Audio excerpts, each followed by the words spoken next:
सभी पत्रकार मित्रों को मेरा नमस्कार। मैं आपके सामने आज एक विशेष मुद्दे को लेकर के प्राथमिक शिक्षक संघ के बैनर तले, जैसे कि आपको बता दिया गया कि ये एक अहम मुद्दा है और आप जानते हैं कि सरकार शिक्षा के क्षेत्र में बड़े बदलाव करने के पक्ष में है और हम भी इस पक्ष में है कि कोई बदलाव हो लेकिन उचित दिशा में हो। बहुत सारी मांगे हम लोगों की, हम डेढ़ साल से सरकार से बिल्कुल वार्ता में हैं। बहुत सारी तथ्य हमने सरकार के समक्ष रखे हैं, बहुत सारे सुझाव हमने सरकार के समक्ष रखे हैं और उसका कहीं ना कहीं फल भी हमें देखने को मिलता है। आपको मालूम होगा, मैं प्रेस के माध्यम से ये बता देना चाहता हूं कि हिमाचल 21वें नंबर पर चला गया था, लेकिन सरकार ने, जब मुख्यमंत्री महोदय ने और शिक्षा मंत्री महोदय ने चिंता व्यक्त की और हम लोगों की बैठक बुलाई और हमने अपने स्तर पर प्रदेश स्तर में गूगल मीट की, जिसमें माननीय शिक्षा मंत्री जी को भी जोड़ा और हमने दिन रात मेहनत की, भरपूर प्रयास किया और उसका परिणाम हुआ कि हिमाचल पहले स्थान पर आया। आज जो मुद्दा है वो विशेष करके एक निदेशालय के गठन को लेकर के है। सरकार वर्ष से ये मन बनाए बैठी थी कि एक निदेशालय होना चाहिए। हम बिल्कुल पहले दिन से इसका विरोध करते आए हैं, वो इसलिए कि एक निदेशालय बनाने से गुणात्मक शिक्षा में सुधार नहीं बल्कि शिक्षा का ढांचा जो है वो तहस नहस हो जाएगा। आप जानते हैं कि किसी भी ग्रुप को अगर सशक्त करना है तो ग्रुप छोटा होना चाहिए। 1984 से पहले शिक्षा का एक निदेशालय हुआ करता था, लेकिन शिक्षा के क्षेत्र में परिणाम चिंताजनक थे। 1984 के बाद जब प्रारंभिक शिक्षा का अलग निदेशालय बनाया गया, उसके बाद से जो है परिणाम उसके सुधरने लगे। तो एक वर्ष पहले से जब हम ये बात कर रहे थे, हमने शिक्षा सचिव से, माननीय शिक्षा मंत्री से और बार बार सभी से ये आग्रह किया कि आप बदलाव जरूर करें, लेकिन जो स्टेक होल्डर है उनकी बातों पर थोड़ा ध्यान दें, क्योंकि उनका अनुभव ज्यादा होता है। जिस फील्ड में जो व्यक्ति काम करता है उस फील्ड का उसको अनुभव होता है। ये ठीक है कि पॉलिसी मेकर पॉलिसी बनाने में हो सकता है आईएएस बहुत एक्सपर्ट हो, लेकिन अगर उनको पहले की कक्षा पढ़ाने को दी जाए तो वो उनके बस का नहीं है। ये हमारे शिक्षा सचिव जब एसपीडी हुआ करते थे, उनके अपने वचन थे कि मैं एडीएम हूं और मैं एचएएस हूं, लेकिन पहली से पांचवी की क्लास अगर मुझे भी पढ़ाने को दी जाए मैं भी नहीं पढ़ा सकता। हमारा सुझाव था कि प्री प्राइमरी से पांचवी तक, जो कि एनईपी का प्रोविजन है कि भाई 3 और 5 क्लासों के लिए अलग से निदेशालय दे दिया जाए और जो हमारे प्रमोशन चैनल है उसमें जेबीटी से एसटी बनते हैं, सीएसटी बनते हैं, बीओ बनते हैं, वो स्ट्रक्चर किसी तरह से उसमें कोई छेड़छाड़ ना हो।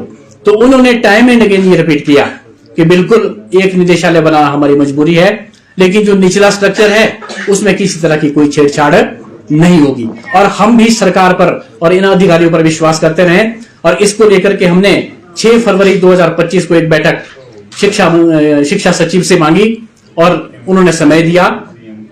विस्तृत चर्चा हुई, लेकिन चर्चा में उन्होंने ये माना कि बिल्कुल आपकी बात ठीक है और यहां तक कहा कि मैं एज एजुकेशन सेक्रेटरी आज इस मीटिंग में घोषणा करता हूं, इस मीटिंग में आपसे कमिटमेंट करता हूं कि किसी भी स्ट्रक्चर के साथ कोई छेड़छाड़ नहीं होगा। उसके बाद कुछ और मुद्दे हमारे उस बैठक में थे, जैसे बीओ को क्लास 2 गेस्टेड करने की बात थी। उन्होंने मीटिंग में कहा, मंत्री महोदय भी उस मीटिंग में थोड़ी देर के लिए आए और मीटिंग में उन्होंने ये माना कि बिल्कुल ये बड़ा जायज डिमांड है इनकी और ये जो है जल्दी से जल्दी हम इसको पूरा कर लेंगे।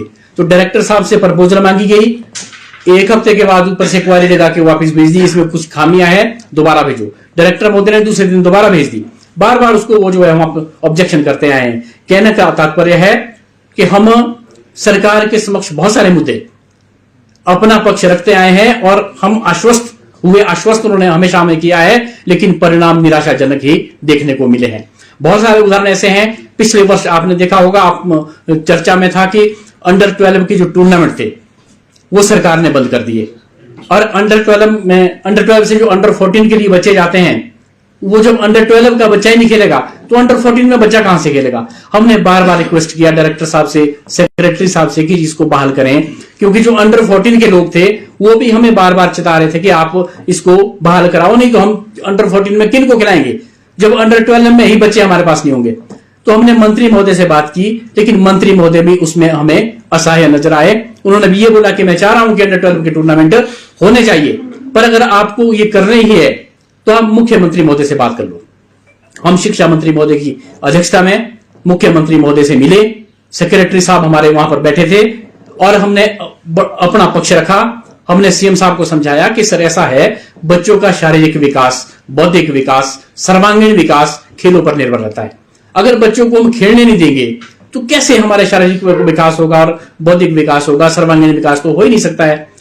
तो सीएम साहब ने बड़े अच्छे से हमारी बात को समझा कि अच्छा ऐसा है, उनकी ये वर्डिंग थी। हम धन्यवादी हैं मुख्यमंत्री महोदय के, उन्होंने हमारी बात को सुना और वो जो समय था, नवंबर का महीना था, जितना उस वक्त पॉसिबल हो सकता था उन्होंने हमारी बात पर अमल किया और उसी दिन आदेश दिए कि नवंबर का महीना हो गया है, छोटे बच्चों के खेल है, ये तो जल्दी हो जाने चाहिए थे, पर अब ऐसा करो कि ब्लॉक लेवल की टूर्नामेंट करा दो, बाकी जो है वो रहने दो क्योंकि मौसम ज्यादा खराब है। और साथ में उन्होंने ये कहा हमें कि अगली साल के लिए आप एक बढ़िया सी प्रपोजल बना करके मंत्री महोदय को दे दो ताकि वो अगले साल उसको ठीक ढंग से शुरू से आरंभ किया जाए।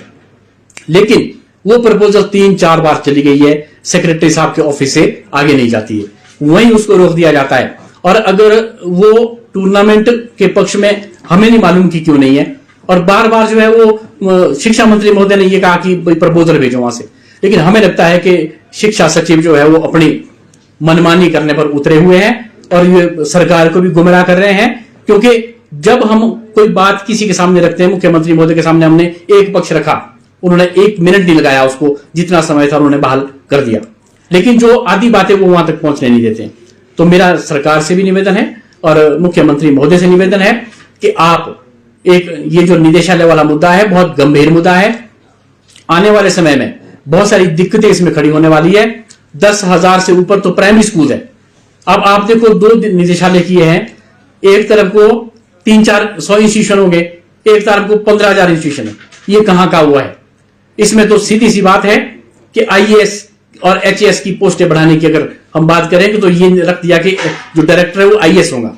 हमें लगता है कि मंशा ये है कि आईएएस और एचएएस के पद बढ़ जाएं, बाकी शिक्षा में कुछ भी हो उससे उन्हें कोई लेना देना नहीं।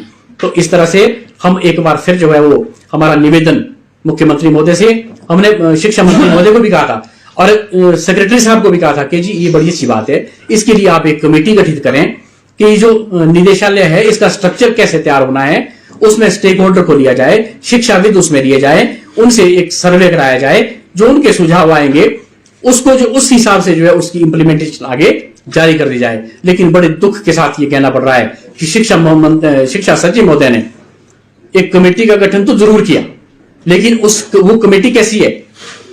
अपने आप को उसमें चेयरमैन बन गए, joint secretary, deputy secretary, director, additional secretary, वो इस कमेटी के मेंबर है। अब वो शिक्षा सचिव महोदय इस कमेटी से अपने हिसाब से ही उसकी रिपोर्ट तैयार करवाएंगे, उन्हीं को सौंपी जाएगी, वही उसको फाइनल करेंगे। और इस तरह से ये जो स्कूलों के कंसोलिडेशन की बात है, बहुत सारे निर्णय ऐसे हैं जो मुझे लगता है कि सरकार की भी हंसी मजाक हो रही है समाज में कि ऐसे निर्णय कैसे ले लेते हैं। मैं एक उदाहरण प्राथमिक शिक्षा से थोड़ा बाहर कर दूं आपको। शास्त्री को टीजीटी का पद नाम दिया, लेकिन जो शास्त्री की पढ़ाई होती है वो संस्कृत कॉलेज में 4 सब्जेक्ट के संस्कृत के होते हैं, तब जाके वो शास्त्री फाइनल तक 5 वर्ष लगा करके शास्त्री की डिग्री प्राप्त करता था। लेकिन अब क्या किया कि जिसने बीए फाइनल तक एक सब्जेक्ट संस्कृत का पढ़ लिया उसको भी वो शास्त्री लगा देंगे, शास्त्री के लिए वो एलिजिबल होगा। अब जो संस्कृत का बेसिक है वो तो उसको पता ही नहीं होगा, उसमें शुद्धि उपास्य से लेकर एक एक रूप को सिद्ध किया जाता है। वो रूप सिद्ध कैसे होंगे जब उसने वो पढ़ा ही नहीं है। बल्कि हमारे शिक्षा के जो अधिकारी है उनसे मैं एक दिन बात कर रहा था, मैंने कहा सर ये निर्णय तो बड़ा अजीब सा निर्णय है, उनको तो मैंने कहा बेसिक का ही पता नहीं होना और आने वाले समय में संस्कृत का तो खत्म हो जाएगा, नामो निशान मिट जाएगा। तो उन्होंने ये कहा कि नहीं यार पता तो होता होगा। मैंने कहा सर पता होगा कहां से जब उसने वो पढ़ा ही नहीं। तो कहने का मतलब है कि प्लानिंग में ऐसे लोग जिनको बेसिक का पता ही नहीं है कि नीचे है क्या है, ऐसे लोग लिए जाने चाहिए जो उसको समझे, उसके बारे में जिसका अनुभव हो। और ये हमारी जो आवाज थी हमारे पूरे प्रदेश में, हमारी बार बार मीटिंग जो होती रही, हम गूगल मीट करते रहे, कई बार हमने शिक्षा मंत्री महोदय से, एक बार नहीं 5-6 बार हमारी बैठक हो चुकी है, सचिव महोदय से भी। इसलिए हम सचिव के भी आभारी है कि जब भी हमने मीटिंग के लिए समय दिया, समय मांगा, उन्होंने समय दिया। लेकिन दुख इस बात का है कि वो मीटिंग में बोलते कुछ है, करते कुछ है और लिखते कुछ है। इस बात का बड़ा दुख है। और ये हमारे जो प्रदेश, पूरे प्रदेश में प्राथमिक शिक्षक संघ है, वो हर टीचर इससे आहत है। और हमने जब ये सुनवाई हमने देखा कि कहीं नहीं हो रही, तो हमने मजबूरन एक शांतिपूर्ण तरीके से कल धरना रखा है। सांकेतिक हमारा धरना होगा और सरकार को हम इस धरने के माध्यम से ये संदेश देना चाहते हैं कि अगर आपने इस स्ट्रक्चर को आगे बढ़ाना है तो आप अभी भी समय है, कुछ नहीं बिगड़ा है, आप स्टेक होल्डर को बुलाएं, उनसे बात करें, उनसे सुझाव लें। कोई रिटायर्ड शिक्षाविद है उससे इसके बारे में चर्चा करें, तब जाके जो है अगला जो है वो स्ट्रक्चर है उसको फाइनल करें। अब कल हमारा धरना प्रदर्शन चौड़ा मैदान में है। उसके बाद हमने डीसी महोदय और अपने एसपी साहब को 4-5 दिन पहले इंटीमेट कर दिया है, हमने नोटिस दे दिए हैं, मेल पे उनको इंटीमेट कर दिया है। कोई नोटिस आ गया है सरकार का? हाँ जी, हाँ जी, हाँ जी।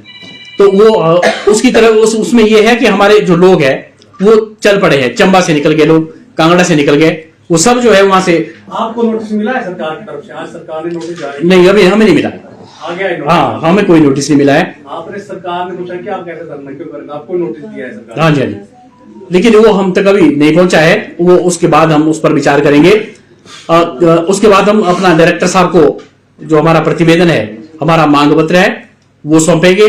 और हम जो है वो प्राथमिक शिक्षकों के हित के लिए और प्रारंभिक शिक्षा में जो बच्चे पढ़ रहे हैं उनके हित को मद्देनजर रखते हुए कोई भी कदम हमें उसके लिए उठाना पड़े, उसमें हम पीछे नहीं हटने वाले। हाँ, बिल्कुल ये ठीक है कि हम सरकार के साथ है, सरकार इंप्लीमेंट करे, लेकिन ठीक ढंग से करे, जिससे गुणवत्ता, शिक्षा में गुणवत्ता है। ऐसा ना हो कि जो शिक्षा का ढांचा है हमारा वो तहस नहस होते होते बिल्कुल जो है वो प्रारंभिक शिक्षा तो खत्म हो जाएगी। इस तरह से आने वाले समय में मुझे लगता है कि जिस तरह से स्कूलों का मर्जर हो रहा है, आप वो देखते हैं, क्या बोलते हैं, रेशनलाइजेशन हो रही है। रेशनलाइजेशन में ऐसे आदेश कर दिए कि कांगड़ा वाले को चंबा वाले को किन्नौर, जिसका कोई औचित्य नहीं है। मजबूरन सरकार को वो फैसला वापस लेना पड़ा। और इसके बाद और विस्तृत जानकारी के लिए हमारे जिला बिलासपुर के अध्यक्ष और हमारे प्रदेश के संयोजक भाई रमेश जी है, वो अपना वक्तव्य देंगे। भाई रमेश जी। सभी पत्रकार बंधुओं को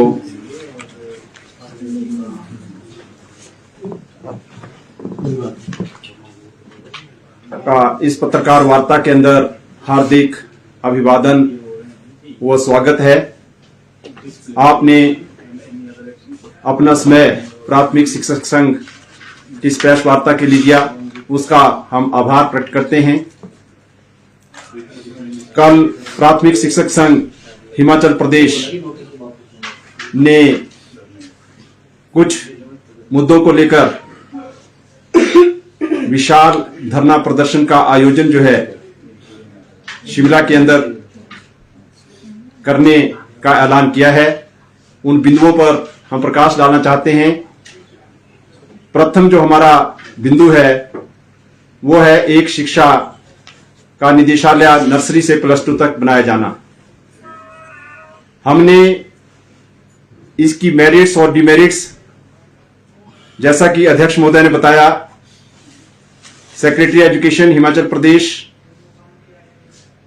honourable education minister Himachal Pradesh के साथ विभिन्न बैठकों के अंदर रखा और 17 मार्च को जो हमारी बैठक माननीय शिक्षा मंत्री महोदय के साथ हुई, उसमें महोदय ने हमें आश्वस्त किया कि इन सभी बिंदुओं को मुख्यमंत्री महोदय के समक्ष रखा जाएगा और शिक्षा निदेशालयों का पुनर्गठन करने से पूर्व एक एसओपी जारी की जाएगी। इसका जो पूरा ड्राफ्ट है वो प्राथमिक शिक्षक संघ जो मुख्य इसका स्टेक होल्डर है उसके साथ शेयर किया जाएगा। लेकिन ऐसा कुछ नहीं हुआ, सीधा प्रस्ताव जो है वो कैबिनेट में लाया गया और उसे पारित कर दिया गया और अधिसूचना जारी कर दी गई। बड़े दुख के साथ यहां कहना पड़ रहा है कि माननीय शिक्षा मंत्री महोदय के साथ बैठक होती है, योग्य सचिव शिक्षा हिमाचल प्रदेश के अंदर उसके अंदर उपस्थित हैं, हमारे दोनों निदेशक प्रारंभिक शिक्षा और उच्च शिक्षा उसके अंदर उपस्थित हैं, उच्च स्तर के सभी अधिकारी उसके अंदर उपस्थित हैं, प्राथमिक शिक्षक संघ के सभी पदाधिकारी उपस्थित हैं। लेकिन उस बैठक की आज 25 अप्रैल तक प्रोसीडिंग तक जारी नहीं की जाती है। हम किस व्यवस्था के अंदर धरना प्रदर्शन की ओर अग्रसर हो रहे हैं, ये आप समझ सकते हैं। हमने प्रश्न किया था कि सरकार जो है करोड़ों रुपए खर्च करके शिक्षकों को, बच्चों को सिंगापुर के एक्सपोजर विजिट पर ले जा रही है, और ये यहां पर कहा जा रहा है कि सिंगापुर के मॉडल को फॉलो करने का प्रयास किया जाएगा। हमने उस बैठक के अंदर रखा कि सिंगापुर में शिक्षा के संचालन के लिए, प्रशासनिक ढांचे के नियंत्रण के लिए जो है वो 4 निदेशालय जो हैं वो 4 डायरेक्शंस के अंदर, साउथ डायरेक्शन में अलग, नॉर्थ में अलग, ईस्ट के अंदर अलग, वेस्ट के अंदर अलग, और एक डिसेंट्रलाइज्ड फॉर्मूला जो है वो सिंगापुर के अंदर चल रहा है। आप हिमाचल प्रदेश में वहां जा रहे हैं जहां 1984, यानी आप 40 वर्ष पीछे हटते जा रहे हैं। 1984 में जब हिमाचल प्रदेश में आज के मुकाबले में शिक्षण संस्थान 1/4 25% भी नहीं थी। उसमें टीचर्स की और अन्य जो मैन पावर इसके अंदर एंगेजमेंट थी वो 25% भी नहीं थी। उस समय की सरकार ने यह अनुभव किया, कांग्रेस की सरकार उसमें थी, उसने अनुभव किया कि एक निदेशालय ठीक से कार्य नहीं कर रहा है। जब एक निदेशालय था तो निर्णय लेने की प्रक्रिया में देरी होती थी, और प्राथमिक शिक्षा के लिए अलग शिक्षा निदेशालय गठित किया गया और उच्च शिक्षा के लिए अलग निदेशालय गठित किया गया। एक संतुलित विभाजन करते हुए जो है विकेंद्रीयकृत प्रणाली अपनाते हुए निदेशालयों का गठन किया गया। हमने शिक्षा मंत्री महोदय के समक्ष ये भी बात रखी थी कि हिमाचल प्रदेश के अंदर 2 सब डिवीजन कहीं पर हो और कार्य ठीक से ना चल रहा हो, आपने एक सब डिवीजन बना दिया हो, या 2 जिला के अंदर कार्य ठीक से ना चल रहा हो, एक जिला बना दिया हो। आप अपनी पार्टी के अंदर एक जिला को 3 भागों में बांट रहे हैं, विपक्ष जो है वो एक जिला को 3 भागों में बांट रहा है, छोटे छोटे भागों में बांटा जा रहा है। हमने ये भी कहा था कि प्रशासनिक जो ट्रेनिंग है वो हिप्पा के अंदर होती है, वहां से आप इसके बारे में पूछिए कि सेंट्रलाइजेशन जो है वो महत्वपूर्ण है या डिसेंट्रलाइजेशन महत्वपूर्ण है। अगर आप प्रशासनिक व्यवस्था को चुस्त दुरुस्त करना चाहते हैं तो इसके लिए क्या नीति होनी चाहिए, लेकिन इसका सारा कोई जवाब हमें प्राप्त नहीं हुआ। और उसके बाद सारी शक्तियों को सेंट्रलाइज करते हुए एक IAS अधिकारी को दिया जा रहा है जिसको शिक्षा से कोई लेना देना नहीं होता है।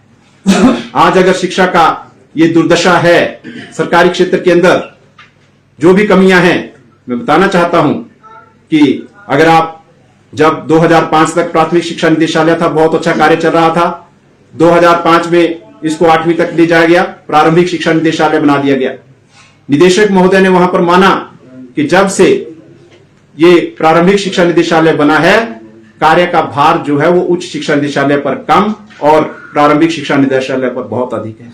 उस कारण अगर मैं बताना चाहूं तो जो रिक्रूटमेंट की प्रोसेस है, आप देखिए आज हिमाचल प्रदेश के अंदर 2018 से नर्सरी क्लासें चल रही हैं, लेकिन आज तक निदेशालय जो है नर्सरी टीचर्स के RNP रूल फ्रेम नहीं कर पाया है। यह दुर्दशा है।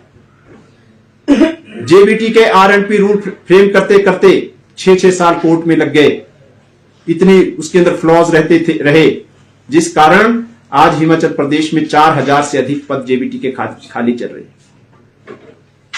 और आज 4000 पद खाली हैं और चयन आयोग में सिर्फ 1700 पोस्ट फंसी हुई है। आप 2300 पोस्ट सैंक्शन नहीं कर रहे हैं। अगर 2300 पोस्ट सैंक्शन करते तो कम से कम 1200 के करीब पद जो हैं वो हमारे बैच वाइज भर जाते।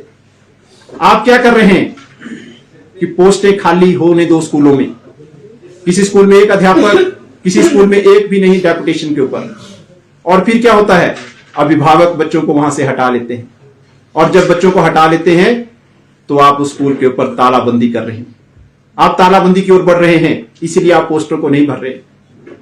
नर्सरी के अंदर हमारे इतनी बड़ी एनरोलमेंट 50,000 बच्चा क्रॉस हो चुका है, जिन माता पिता ने वहां बच्चों को डाला है उनके लिए अध्यापक वो चाहते हैं, लेकिन सरकार नहीं रख रही है। क्यों नहीं रख रही है? जो अनुदान केंद्र सरकार से मिला वो भी जेबीटी की वेतन के लिए लगा दिया कि जेबीटी का जो वेतन है वो दे दिया जाए इससे, ताकि वो अभिभावक जो है उसको हटा लें। और कभी शिक्षा सचिव कहते हैं कि आंगनवाड़ी को हम दे देंगे, कभी कहते हैं इसको हम आउटसोर्स कर देंगे। तो कोई नीति और नीयत नहीं है, ये मजबूरी है हमारी।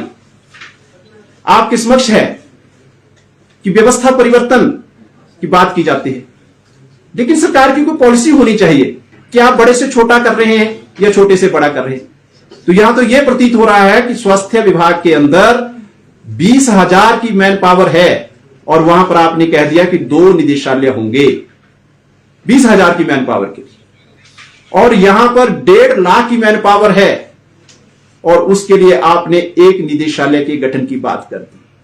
तो यह तो वो बात हो गई कि जहां 1 है वहां 2 बना दो और जहां 2 है वहां 1 बना दो। वहीं आप कॉलेज की बात कर लीजिए, कॉलेज के लिए निदेशालय दे दिया गया। तो कॉलेज में कितने कॉलेज हैं? हार्डली जो है वो 150 के करीब है। 25 को आप ताला लगाने जा रहे हैं और वहां पर 10,000 की मैन पावर एंगेज है, आप वहां के लिए अलग डायरेक्टरेट दे रहे हैं। तो ये असंतुलित विभाजन कर जो निर्णय लिया गया है, इससे आने वाले समय में शिक्षा के क्षेत्र में जितने भी इंप्रूवमेंट्स की बात होगी, जितने भी सुधार की बात होगी, जितने भी इसके लिए योजनाएं आएंगी, जितने भी इसके लिए कार्य प्रणाली के तहत कार्य आएंगे, वो सभी लटकेंगे और निर्णय लेने की प्रक्रिया में देरी होगी, जिससे जो है पूरा शिक्षा का ढांचा जो है वो तहस नहस हो जाए। आज हिमाचल प्रदेश में 15,500 के करीब जो है ये स्कूली शिक्षा निदेशालय के अंदर गवर्नमेंट इंस्टीट्यूशंस और 2,500 से ज्यादा जो है प्राइवेट इंस्टीट्यूशंस हैं। 18,000 इंस्टीट्यूशंस को आप जो है एक डायरेक्टरेट से रनअप करना चाहते हैं। ये बहुत मुश्किल होगा और इसके भविष्य में बहुत गंभीर परिणाम होंगे। इसके अलावा प्राथमिक शिक्षकों के और भी बड़े मुद्दे हैं। मुख्य शिक्षक जो प्रमोशन के ऊपर लाभ मिलता है वो रोक दिया गया है। बार बार आश्वस्त किया जाता है कि इसे जारी कर दिया जाए, नहीं किया जा रहा है। आज आप देख रहे हैं कर्मचारियों के कितने मामले हैं, डीए की किस्तें जो है वो जारी नहीं की जा रही हैं, डीए का एरियर नहीं दिया जा रहा है। 2016 से हमारा जो वेतनमान है उसका बकाया बचा हुआ है, उसे जारी नहीं किया जा रहा है। हायर ग्रेड पे को रोके रखा हुआ है।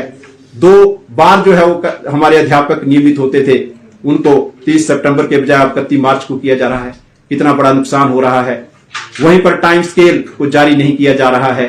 वहां पर टीजीटी प्रमोशन लिस्ट हमारी जारी होनी है, वो जारी नहीं हो पा रही है।